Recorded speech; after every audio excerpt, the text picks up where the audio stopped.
How are you doing today? Good. Let me get this camera situated. Boom. Yada, yada. Okay, cool. Man, Don't move, camera. there, there you go. There you go. You doing all right today? I'm good. How are you doing? Oh, there we Oh, go. I'm just going to hold it. well, thank you so much for being on the show today. I really appreciate you for your prompt responses and getting the time and everything worked out. I know you're a busy person, so it's definitely an honor to be on with you.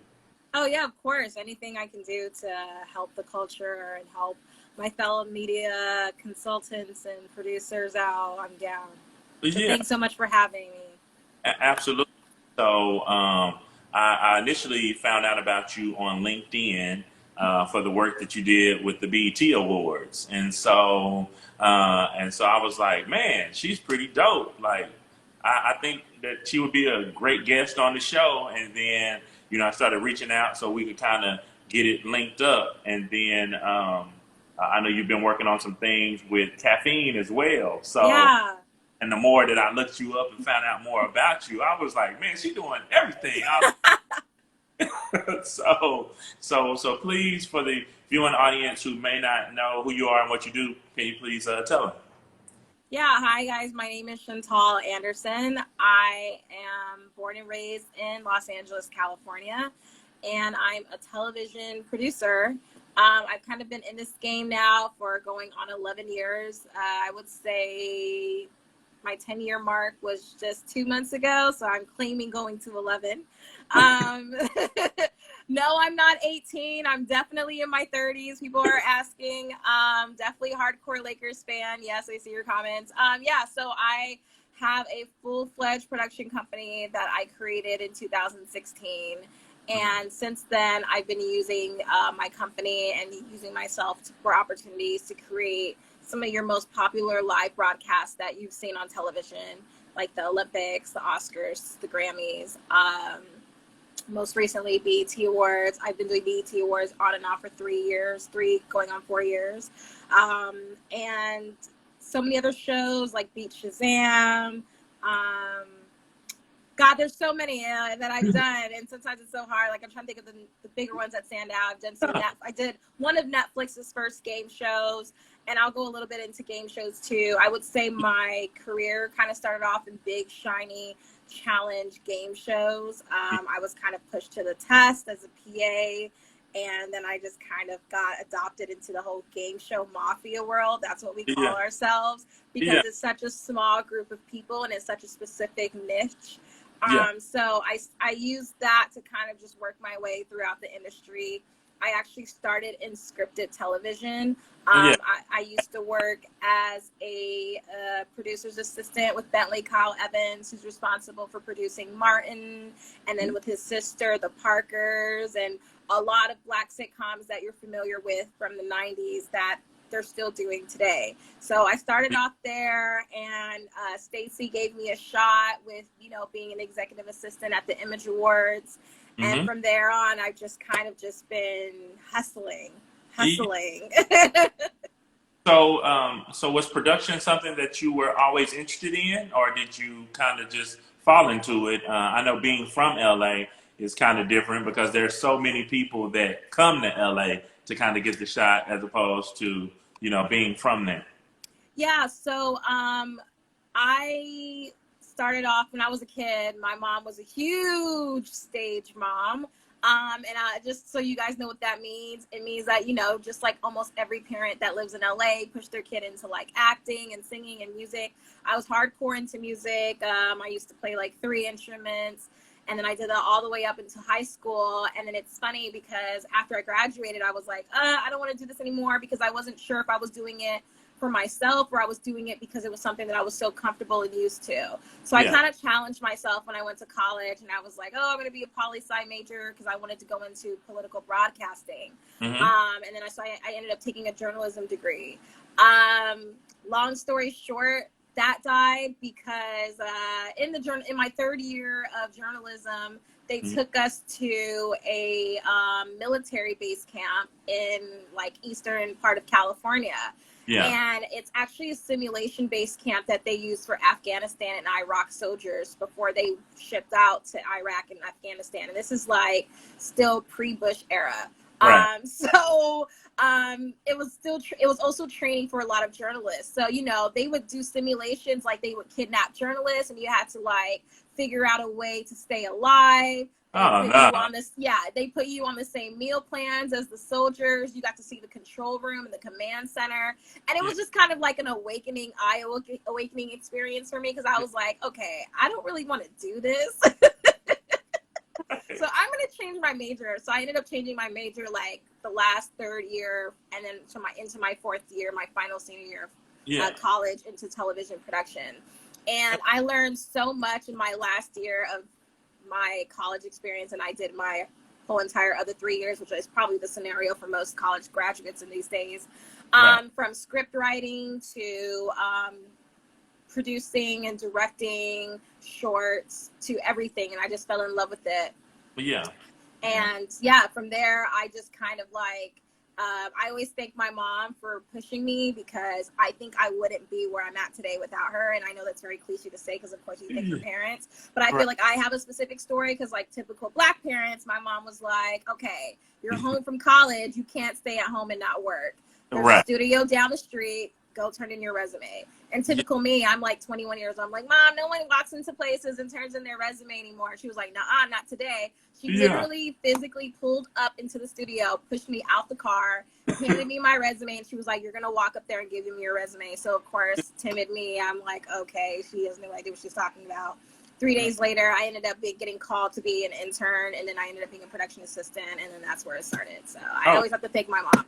Yeah, that's really great. And going, you know, you talked about how you worked on scripted things as well as like game shows and live productions. So please talk about like the differences, because you hear about so many you know, producers there, you know, on the scripted or unscripted side, but I feel like it's a great niche that you're in doing the live production. So talk about that.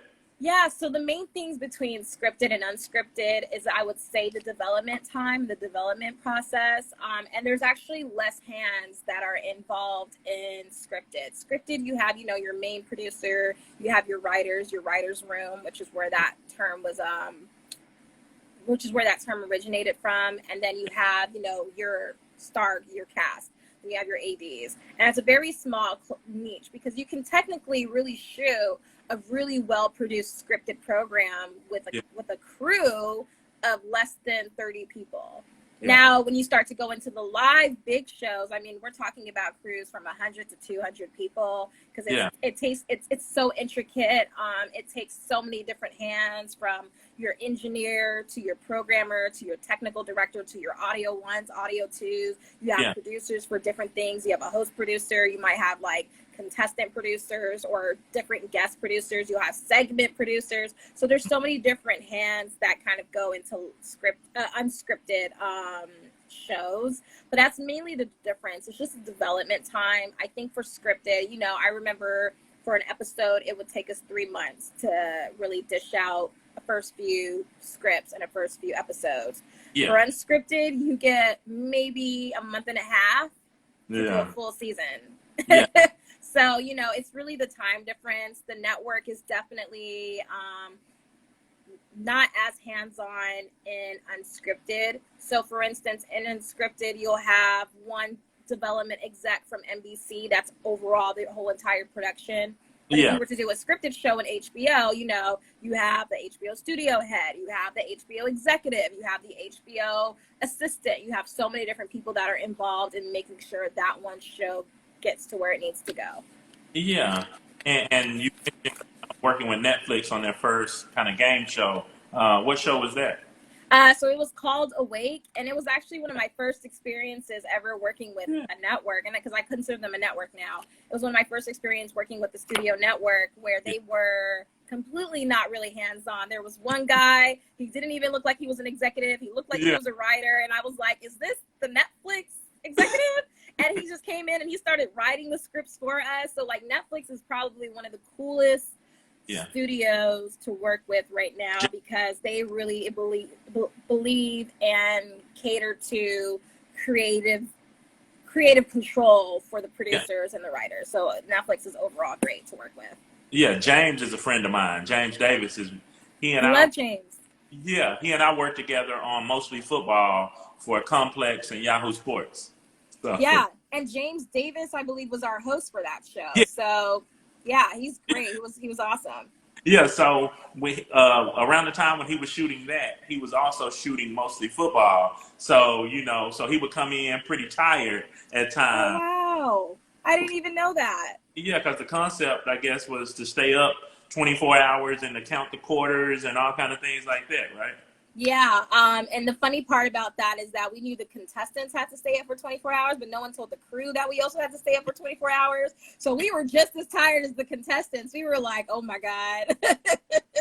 Yeah, and that's what we were kind of confused about because he come to set like, bruh, I'm tired, and I'm like, you the host. Why would they have the host up? No one told us. No one told us that this was gonna happen. Like no one. But it was such a fun show, to be quite honest. Like I would totally do it again. It was really cool. It was really cool. And it was such a good show too Yes. because I guess you had to get within $25 to win the million, but it's like, how are you counting all these quarters?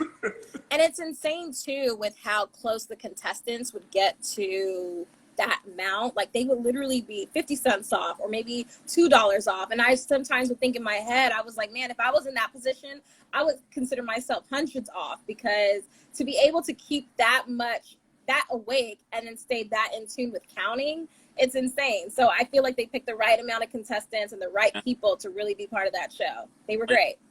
Yeah, and it was cool how they would have, you'd have to make a decision. Like, okay, do you want to chance it and win more money, or do you want to just cash out? And I would have been like, man, you know what?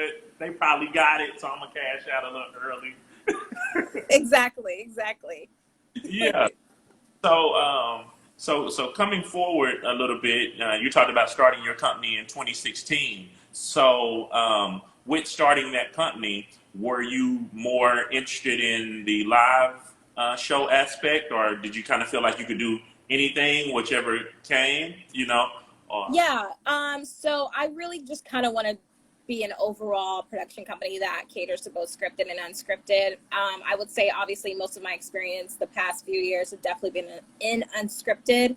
And the goal is to really just master that and then also cater to scripted development, too. Yeah. And there's not a lot of production companies that can do both.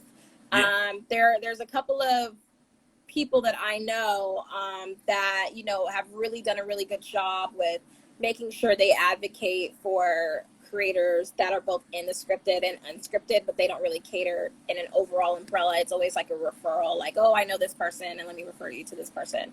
But the goal is to definitely be able to do both.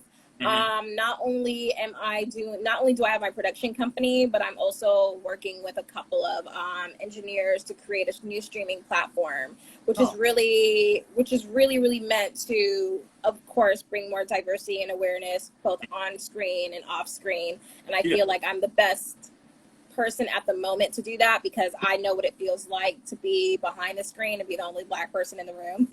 So, I really want to make sure that that's transparent behind the camera.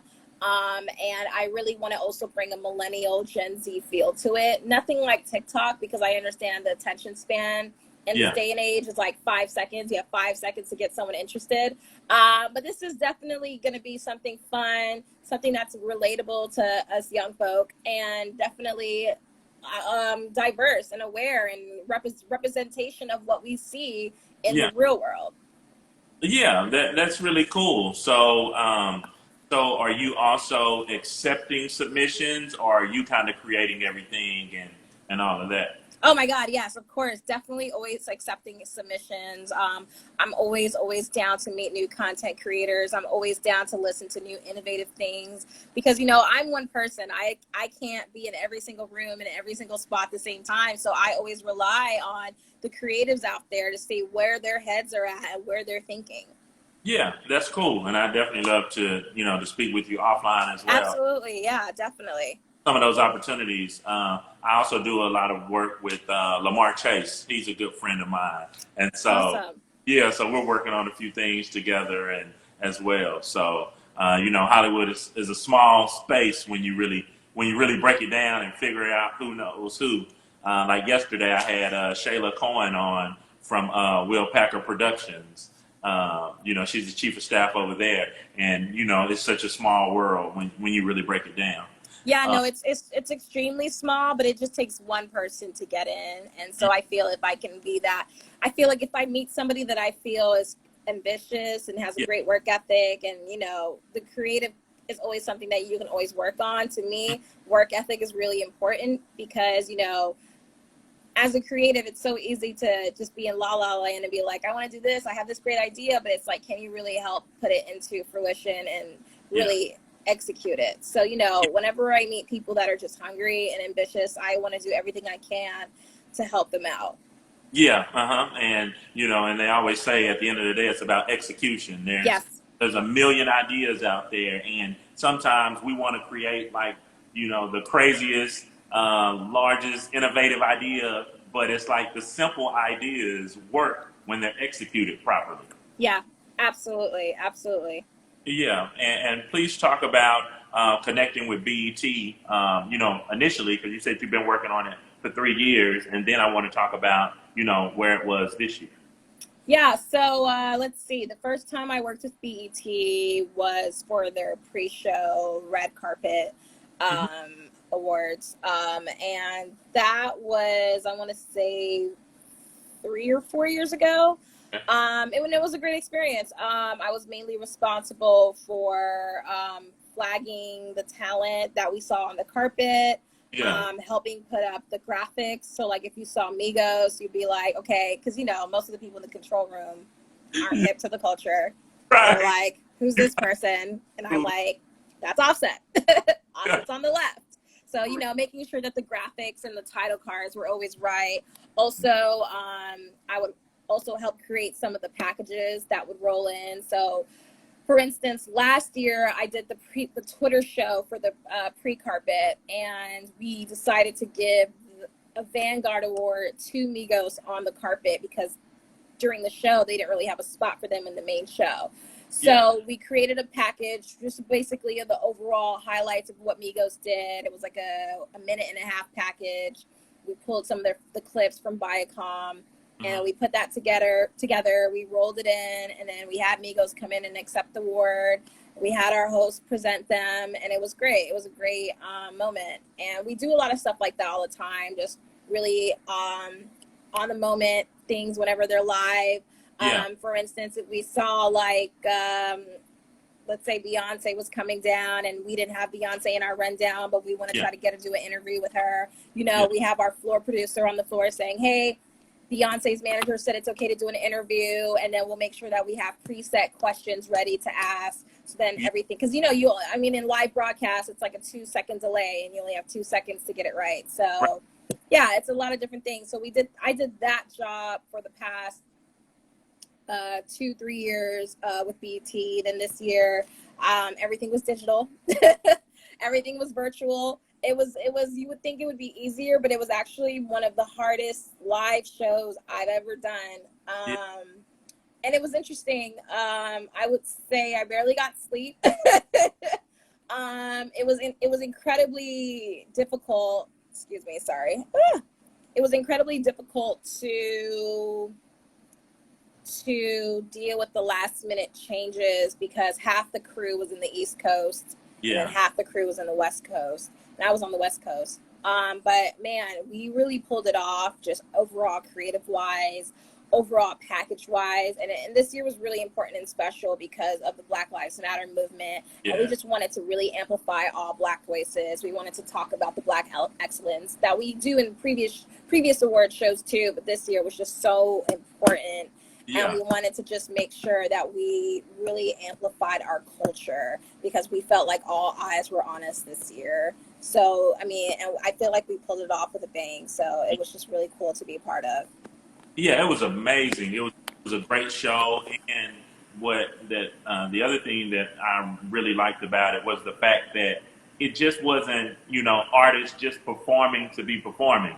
Like, the baby's performance, of course, and some of the other ones, they all meant something. It just Exactly. music and just performing your song to perform your song. Like it was about so much more, and even the packages and everything else that kind of went in it. And I noticed a lot even pre-show, like the gift boxes that were going out to some of the media people. Like Mhm. a friend of mine is Rhea Davis, and so I saw her package, and then Bobby Penn from Revolt and BobbyPen.com. I saw them unpacking, opening up their boxes, and it had like I think wine and glasses and Yes, I love it. packs. It had all kind of stuff in it. So I thought that was really amazing because so many people were worried about it, and then it was also really dope that it broadcast on CBS as well, not just on BET. Like no, it's literally on every I guess Viacom station. And yeah, and exactly, and that's because of that huge partnership merger that just happened this year. But yeah, it was awesome that it was live on CBS for the people that didn't have BET, and it was just a really cool moment to be part of this year. Yeah, and I could see it like kind of working both ways in the future, like because I feel like you guys pulled it off so well that it could be a mixture of that in the future. Like okay, some people may want to be there, but Yeah. having a lot of those packages and those performances, I could see that kind of working together, in the future. Yeah, and I would say as someone that does a lot of award shows, I would say that BET was definitely the front runner for what award shows virtually can and should look like. Yeah. And they just did it right. And talk about some of the other things that you're working on. I know you just finished shooting some things with Caffeine and some of the rap battles. Oh yeah. So I just finished producing a show called URL. I'm sorry, called Gnome X on URL Underground Rap League, Uh, and it's one of the most authentic rap battle shows you've ever seen. I mean, it's more authentic than Rhythm and Flow. It's more authentic than all the idol shows that you see, and that's because it's really just you and I battling, coming yeah, off the dome, getting in your face. It's gritty, it's underground, it's authentic. There's no producing, there's no producers producing the talent, there's no shiny lights or yeah, stage. It's just you and I going head for head. yeah, And this past weekend was the finale where we gave out $25,000 to the most popular, the most popular rapper, which was mhm, based off audience votes. And it was definitely a really dope experience, and I felt like it was something that we needed yeah, because so often we see so many stage shows where we kind of just like have it on and it's just background TV. But yeah, something like this, you have to sit there, you have to listen to the words that are coming out of yeah, your mouth, you have to listen to the grittiness and the authenticity that's coming out, and it was just so dope. We're already getting ready for season 2, which is going to happen in 4 weeks. yeah. And we're going to do the whole entire road battles before we Mhm. come back again and do the live big show. Yeah. So look, they need to have you producing these versus shows because the shows they're so good. Like the one tonight is DMX versus Snoop Snoop. Dogg, and I'm so excited for it. But I'm like, man, I hope it's right. Like I hope the audio. I hope what I'm saying. Man, I was saying that too. I was like, man, I would do it. I would do it for free just because it's so imperative to the culture to get it right. And like, we can't be having these glitches. Oh, No, but it's so dope, and it's so dope what they're doing. And I feel like we're the only ones that can get away with doing something like this because I mean, we create so much. yeah. Look, we can't cancel. You know what I'm saying? Like Exactly. that's so important. So yeah. Well, thank you so much for your time. Of So course. if people want to connect with you, if they want to do some work with you, I guess if they want to pitch you as well. for Yeah, your, reach out to my website, www.wilshireproductions.com. I'll put it in the comments now, and it goes straight to me. Also, if you want to just reach out to me via DM, on Instagram. Reach out to me, say, hey, I saw you on Dessie's show, and we'll get it. We'll start from there. But yeah, I'm really, really, really looking for meeting new creators. So definitely looking to meet everybody and anybody that I can vibe with. Yeah, what kinds of things are you looking for? Because I know that's a really important part as well. I usually go to a lot of meetings with Complex and you know and talk about things, and I work a lot with Marcellus Bennett. He's a good friend of mine, and so he just did a cartoon deal with Disney, and he was one of the hosts on the James Davis show, you know, the Mostly Football show with me, and it was kind of like you have to. So many buyers are always looking for something specific, and it's like they already have it tabbed. Like, you know, we're looking for a cartoon in outer space, and you could have the best idea in the world at a cartoon underwater, but if they're looking for a cartoon in outer space, then like you just have to know what people are kind of looking for at the time. So yeah, no, I'm looking for everything and anything because I'm starting as a startup, and content is key in order for you to grow and be successful as a streaming platform. Yeah. And I if you guys want to know what exactly my niche is with the streaming platform, like I said, it's really to cater to millennials and Generation Z. And that can be anything. So, and millennials, I think the oldest millennial is like 38, 39 years old now. So just really living in today's life. Our Gen Zers that are in high school, junior high, etc. I want to hear all those stories because I feel like we are the future, and I feel like it's time that we start showcasing our stories, and I think it's time we start showcasing our creativity. And I also think it's time for us to take over Hollywood because there's obviously a problem right now, and it's time for. I'm such a huge advocate for young people just moving up and really taking the steps they need to do in order to be successful and start running stuff. So everything, send me all you have.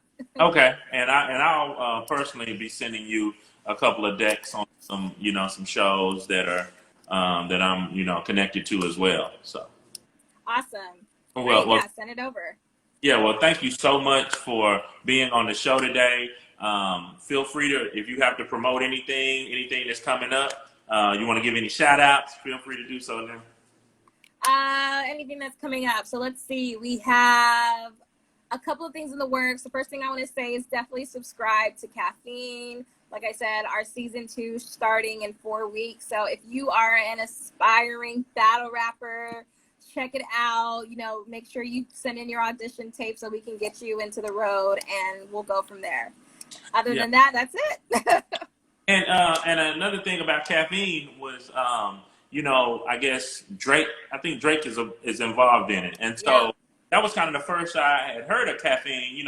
So many people have been talking about Quibi and all the other things that are kind of coming through, but I almost thought that Caffeine was just only about battle rap. But to see that it's about gaming, it's just a streaming platform, period, as opposed to just rap battles, correct? Yeah, it's basically a streaming platform for the ultimate fan. Gotcha. The ultimate fan for gaming, the ultimate fan for entertainment, the ultimate fan for rapping. And it's live streaming specifically. So, I feel like it's an upgraded version of YouTube because YouTube has so many different types of content. Yeah. This is really, really keying into a specific type of niche. And that's just for the ultimate fan. So that's what Caffeine's about. Yeah. Okay. Well, on that note, thank you so much. I hope you have a great day. And once again, great job on the BET Awards. I'll definitely buy everything that you have going, and I'll be reaching out so we can connect offline as well. Awesome. Thanks so much for having me, Dessie. Have a good day. Okay.